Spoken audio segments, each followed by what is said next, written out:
Sarah, you've been living with myotonic dystrophy now for about 15 years. Tell me a little bit about if Dyne was able to make a potentially transformational therapy for DM1. What would that mean for you and your family specifically? Oh, it would change everything. Our family's been impacted. First of all, I have myotonic dystrophy, adult onsets, and I have a daughter with the congenital form. And from the day she was born, our life has been completely disrupted.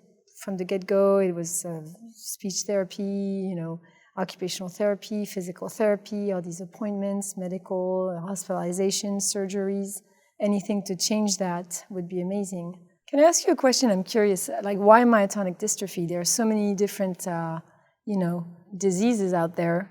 We see in the community the need for these therapies. We understand that there is a lack of attention in many cases on rare disease.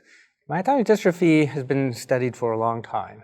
We know that there are these repeats that result in this toxic RNA accumulating within the nucleus. And so we have the science that allows us to design a potentially transformational therapeutic.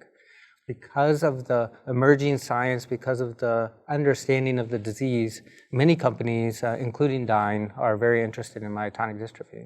We've understood the foundations of myotonic dystrophy for a long time. The challenge has always been delivering the therapy into the muscle.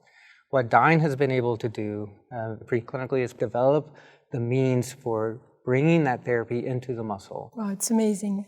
Thank you so much for doing all that. Sure, Sarah. So what should we be thinking about as we're working on this? If possible, we can't go back in time, of course, but stopping the progression, it's the progression that's hard because we don't know what tomorrow will bring. So if there were a way where you could kind of slow the progression, that would be amazing. I was an avid biker. I loved to go on hikes, and now I can't.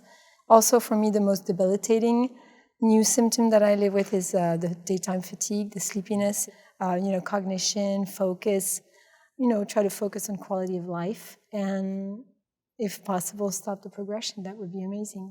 So I'm curious, in your role, what is the most rewarding factor and what is the most frustrating?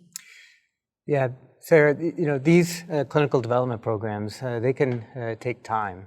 They can take time to develop the clinical trials, to conduct the trials, and then the readout of the data to regulatory interactions. It's frustrating that it takes so much time to bring the science to patients.